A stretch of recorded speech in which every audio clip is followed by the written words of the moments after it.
लें जी, डॉक्टर ज़ाकिर नाइक से फाइनली एक बच्ची ने वो सवाल पूछ ही लिया जो शायद हम मर्दों को अच्छा नहीं लगता और ना उसकी एक्सप्लेनेशन हमें अच्छी लगती है। सवाल ये था, एक बच्ची ने कराची के अंदर डॉक्टर ज़ाकिर नाइक से पूछा कि मर्द जो है वो एक तो औरतों को इन्फीरियर उनके सामने क्यों कहा गया है, दूसरा मर्द को शादी करने के लिए कौन सी चीज़ों का ख्याल रखना चाहिए, और आप इसके ऊपर क्या एडवाइस करते हैं कि वो अगर 4 शादियों का उसको है राइट, उसको हुक्म है, तो वो उसको ये फ़ैसला क्या कौन-कौन सी चीज़ें जो है वो सोच समझ के लेना चाहिए? और सरप्राइज़िंगली डॉक्टर ज़ाकिर नाइक ने जो इसका जवाब दिया है वो बड़ी खूबसूरत तरीके से उन्होंने इसकी एक्सप्लेनेशन दिया। आप ज़रा ये जवाब सुनें, उसके बाद फिर मैं आपको एक मज़े की बात बताता हूँ कि क्यों मैं वो बात करता होता हूँ कि आजकल जो पाकिस्तान के अंदर 4 शादियों का जो कल्चर है ना, तो वो क्यों बढ़ता जा रहा है और इसके पीछे रूट कॉज़ उसकी क्या है। पहले आप ये जवाब सुनें ज़रा। पेशा। I'm a student of matric and my name is Hamna Habib. तो हमारा ये सवाल था कि मेन को इस्लाम में वन मैरिज का राइट क्यों नहीं अलाउ और वुमेन को इन्फीरियर क्यों कहा गया है, जिस बहन ने सवाल पूछा कि इस्लाम मज़हब में मर्द को एक से ज़्यादा शादी करने की इजाज़त क्यों है। तो ये सवाल था ना, ठीक है। अगर आप पढ़ेंगे दिगर मज़हब की किताब में, चाहे बाइबल पढ़ो, चाहे वेदा पढ़ो, चाहे गीता पढ़ो, चाहे तलमुद पढ़ो, कोई भी मजहबी किताब में ये नहीं लिखा है कि आप एक ही शादी करो। सिर्फ कुरान में लिखा है। कुरान के अलावा आप कोई भी मजहबी किताब पढ़ो, चाहे बाइबल हो, चाहे वेदा हो, चाहे भगवत गीता हो, चाहे उपनिषद हो, चाहे तलमुद हो, कुरान के अलावा कोई भी किताब में नहीं लिखा है कि आप सिर्फ एक शादी कर सकते। कुरान में लिखा है सूरह निसा में सूरह नंबर 4 आयत नंबर 3 में कि कहते हैं कि आप अपनी पसंद के बीवी कर सकते, चाहे 2, 3 या 4, लेकिन अगर आप उनमें अदल नहीं कर सकते, if you can not do justice, आप सिर्फ एक शादी कर सकते। तो ये लफ्ज सिर्फ एक शादी कुरान के अलावा कोई भी मजहबी किताब में नहीं है। लोग को गलत फहमी है कि बाइबल में लिखे एक शादी करो। मैंने बाइबल पढ़ चुका हूँ, कहानी लिखे है खवातीन से शादी कर सकते, चाहे 2 हो,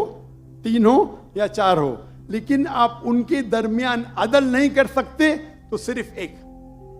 अब आपको याद होगा मैंने एक वीडियो बनाई थी और उस वीडियो के ऊपर मुझे बहुत ज़्यादा लोगों ने क्रिटिसाइज़ किया था, और वो वीडियो मैंने बनाई थी तारिक मसूद साहब के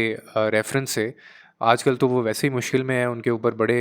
इल्ज़ामात लगे हुए हैं, शायद वो पाकिस्तान में हैं भी नहीं हैं, लेकिन खैर अल्लाह ताला उनके लिए आसानियाँ पैदा करे।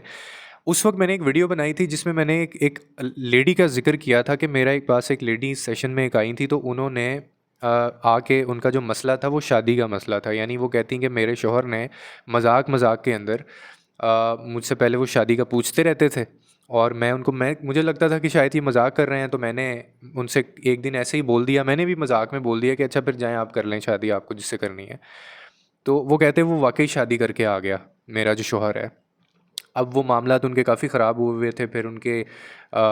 मतलब वो ना तो औरत खुश थी और वो अपने पूरे उसने हक अदा नहीं किए थे। जो रीज़न पूछी जब उनसे, तो रीज़न जो है वो उनके शौहर ने ये बताई थी कि मैं भलाई करना चाहता हूँ, और जिससे मैंने शादी की है वो बहुत डिज़र्विंग औरत थी, और मैंने ये बयान जो है वो जो तारिक मसूद साहब हैं उनका बयान सुन के मैं इंस्पायर हुआ, और उन्होंने मुझे मोटिवेट किया, तो फिर मैंने ये शादी कर ली, और ये ऐसा होना चाहिए, इसमें कोई बुराई नहीं है, इसमें कोई बात नहीं है। अब ये जो डॉक्टर ज़ाकिर नाइक ने एक जवाब इसका दिया बड़े खूबसूरत अंदाज में, देखें ये बात हम शायद भूल जाते हैं हमारी सोसाइटी के अंदर कि शादी, डॉक्टर ज़ाकिर नाइक भी ये कह रहे हैं कि वरना एक ही है शादी, कि अगर आप हकूक़ आपने पूरे किए हुए हैं, अगर आपकी जो औरत है वो खुश है, आपने सारी चीज़ें जो कि आपके ऊपर लाइबल होती हैं जब आप मैरिज लाइफ में होते हैं, तो आप सबके कोई ना कोई हकूक़ होते हैं, राइट्स होते हैं, हकूक़ भी होते हैं। तो उसके अलावा रिस्पॉन्सिबिलिटीज़ जो हैं, क्या आपने उनको अदा किया? क्या वो सारी चीज़ों को आपने कंप्लीट किया? उसके बाद फिर आप अगले फ़ैसले पे जाते हैं। अब मैंने जिस चीज़ पे बात जो लोगों ने नहीं समझी थी, लेकिन अगेन मैंने इस टॉपिक को क्यों छेड़ा है कि यहाँ पे शायद हमें सीखने की ज़रूरत है कि हम जो पहली शादी में जो मर्द होता है, अब ये तो कोई बात नहीं हुई ना कि आप देखें आपके मामलात भी ठीक चल रहे हैं, आपकी कोई लड़ाई भी नहीं है आपस में, आपकी बीवी भी ठीक है, वो दिखने में भी ठीक है, वो मतलब नॉर्मल घर में वो बच्चों की भी तरबियत अच्छी कर रही है, उसका रहन सहन भी ठीक है, वो आपके माँ बाप की भी खिदमत कर रही है, वो आपकी भी खिदमत करती है, और उसका कोई कहीं बाहर कोई अफेयर भी नहीं है, और वो कोई ख़राब किस्म की औरत भी नहीं है, और आपको उससे कोई गिले शिकवे भी नहीं है, कोई मतलब जैसे होता है ना कोई बड़े मामलात हों, तो आपको कोई ऐसे मामलात भी उसके साथ नहीं है। हर चीज़ अपनी जगह पे है, एवरीथिंग इज़ सो परफेक्ट, लेकिन फिर भी yet again you decided to marry, किसी के साथ आप और शादी जो है वो करने का सोच लेते हैं। और होता क्या है, 90% इस पे आप शायद इस बात आप भी इत्तेफाक करेंगे कि 90% हमारी सोसाइटी के अंदर शादी पहले कर ली जाती है, बाद में बताया जाता है, और कई दफ़ा तो बताया ही नहीं जाता, डिस्क्लोज़ ही नहीं किया जाता, और वो खुद ब खुद या तो खुद वो बंदा फंसता है, या कोई इधर उधर से खबर आ जाती है, या हालात ऐसे पैदा हो जाते हैं कि उसको बताना पड़ जाता है, वरना इस चीज़ की इजाज़त नहीं ली जाती, और सालों गुजर जाते हैं, धोखे में रखा जाता है। अब आप मुझे बताएं, ये जो भी मैंने क्लिप चलाया, इसके अंदर एक क्लियर जो है, अब मैं क्यों डॉक्टर जाकिर नाइक को मैं क्यों कोट कर रहा हूँ, देखें ये वो बंदा है जिसने लाखों लोगों को मजबूर किया कि वो मुसलमान हो गए, जिसने फ़ेस टू फेस सिर्फ मुस्लिम से ही नहीं बल्कि गैर मुस्लिम से और इंडियन से, हिंदुओं से, ईसाइयत से, जो मसीह बरादरी है उनसे घंटों घंटों 4-4 5-5 घंटों की इन्होंने मुनाजरे किए, बहस की, और उन बहस को इन्होंने जीता है। और ये वो बंदा है जिन्होंने इस्लामोफोबिया के ख़िलाफ़ लोगों को अवेयरनेस दी,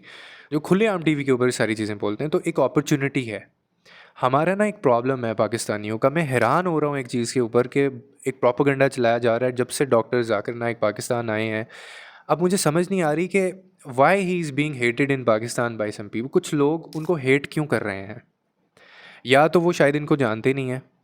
या फिर वो उनके अपने कहीं न कहीं कोई उनके कंसर्न्स होंगे लेके उनको। ये बहुत बड़ी अपॉर्चुनिटी होती है कि एक इतने नॉलेज वाला बंदा, जो कि पूरी दुनिया के अंदर मतलब 40 करोड़ से ज़्यादा जो लोग हैं, उसका सिर्फ पीस टीवी के ऊपर प्रोग्राम सुनते हों और उससे बात करने को तरसते हों, वो बंदा इस वक्त जो है वो हमारा स्टेट का गेस्ट है। तो ये बहुत बड़ी अपॉर्चुनिटी है कि हम उससे सीखें, ठीक है? क्योंकि नॉर्मली अब मैं कल एक क्लिप देख रहा था, उसके अंदर उन्होंने एक कोई मसीह बंदा था, अब वो उनको जो वो मतलब डॉक्टर जाकिर नाइक कह रहे थे कि आपको अगर इस्लाम के ऊपर कोई बात करनी है, अगर आपका कोई सख्त सवाल भी है इस्लाम के बारे में, तो आप बताएं, मैं आपको साबित करूंगा कि इस्लाम जो है वो सबसे बेहतरीन मज़हब क्यों है। और ये बात इन्होंने इधर ही नहीं, ये ना जाने इंटरनेशनल लेवल के ऊपर कितनी ऐसे मुनक़द हो चुके हैं स्पीचेस, ऐसे तकरीबात हो चुकी हैं जो इन्होंने जीती हैं। 4-4 घंटे की बहस के बाद ये बंदा, इसने उनको ना सिर्फ गलत साबित किया बल्कि कुछ लोग खड़े खड़े मुसलमान हो गए इनका वो लॉजिक और इनकी वो जो बात सुन के। तो ये बहुत बड़ी अपॉर्चुनिटी होती है कि एक ऐसा बंदा हमारे पास है, वो कुछ टाइम के लिए मेहमान है, तो हम उससे सीखें। मैं तो लगाता हूँ, मैं तो जब से आए हैं इनकी जो स्पीचेज़ हैं मैं तो पढ़ रहा हूँ, और इसीलिए मैं आपको वो सारी चीज़ें बताने की कोशिश कर रहा हूँ। तो हम लोगों का यही प्रॉब्लम है कि हम एक तो इंसान की कभी कदर नहीं करते, और जहाँ पे हमें ऐसे बंदे की भी कदर नहीं है ना,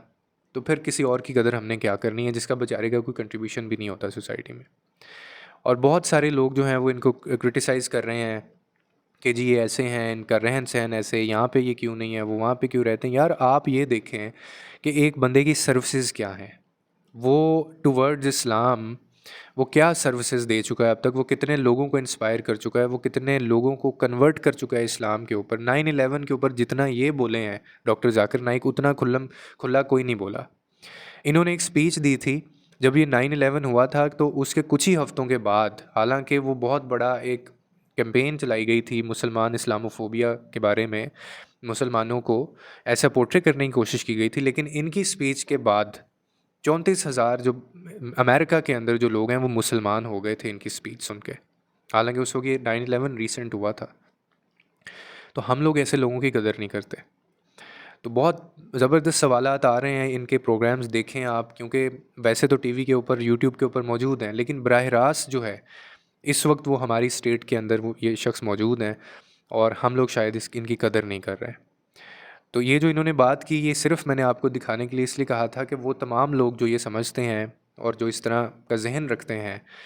पहले वो अपने पहले के जो मामलात हैं, हमारे यहाँ पे तो शादी ट्रेंड कल्चर बनता जा रहा है ना, दूसरी तीसरी शादी तो बात ही कोई नहीं रह गई। अच्छा खासा हंसता बसता खेलता घर होता है, सारे मामला ठीक चल रहे होते हैं, एक तीसरा बंदा बीच में आता है और वो शादी जो है वो कर ली जाती है, और वो कभी बताया जाता है कभी नहीं बताया जाता। तो मेरे ख़्याल में ये कल्चर जो है ना, ये आगे जाके इसकी भी कुछ इम्पैक्ट्स होंगे, और आप ऐसे में बच्चे सफ़र करेंगे, फैमिली सफ़र करती हैं, और बाद में ये मामलात ख़राब होते हैं। तो ये बिल्कुल वो बात मैं अगेन ये आपको चला रहा हूँ, अगर आप भूल गए हैं तो ये फिर एक दफ़ा आप सुन लें कि डॉक्टर जाकिर नाइक भी इसके ऊपर क्या कह रहे हैं, उनकी भी इसके ऊपर क्या इंटरप्रिटेशन है, और वो कोई इधर उधर से बात नहीं कर रहे हैं, वो ये ऐसे मतलब बात करते हैं जैसे आयतें इन्होंने बिल्कुल इनके सामने हों, और ये कुरान की अल्लाह की बात बता रहे हैं, ये बाहर कहीं से हमें कोई किताब पढ़ के नहीं बता रहे। तो उम्मीद करता हूँ आपको इस वीडियो से कोई ना कोई अंडरस्टैंडिंग मिली होगी। आप अपनी राय आपकी क्या है ज़रूर कमेंट सेक्शन के अंदर इज़हार इसका कीजिएगा। मैं पढ़ता भी होता हूँ, कई दफ़ा मैं आपके कमेंट्स को लाइक करके फिर मैं आगे लोगों को बताता होता हूँ, तो ज़रूर फीडबैक दिया करें। और अगर कोई मेरे ऊपर क्रिटिसाइज़ भी करना होता है तो वो भी कर दिया करें, क्योंकि उसमें भी तो मेरी इस्लाह होगी ना। तो मेरी तो कोशिश यही होती है कि आप तक एक ऐसा कंटेंट जाए जिससे इस्लाह हो, जिससे आपको अवेयरनेस मिले, आपकी ज़िंदगी आसान हो, सलीका आए, ज़िंदगी गुजारने का ढंग आए, आपके रिलेशनशिप्स जो है वो बेहतर हों, आपकी मेंटल हेल्थ जो है वो बेहतर हो, आप एक बेहतर इंसान हो, आपकी लाइफ में एक वैल्यू एडिशन हो। वरना इसके अलावा हज़ार टॉपिक हैं जिनके ऊपर हम बात कर सकते हैं और व्यूवरशिप ले सकते हैं, लेकिन नहीं करनी, क्योंकि कुछ छोड़ के जाना है, कुछ छोड़ के जाना है, ऐसा पौधा लगा के जाना है, ऐसा दरख्त लगा के जाना है कि जिसके साए में लोग बाद में भी बैठें। तो सिर्फ़ ये मकसद है और ये नीयत है। लोगों के लिए आसानियाँ पैदा करें, रब आपके लिए आसानियाँ पैदा करेगा।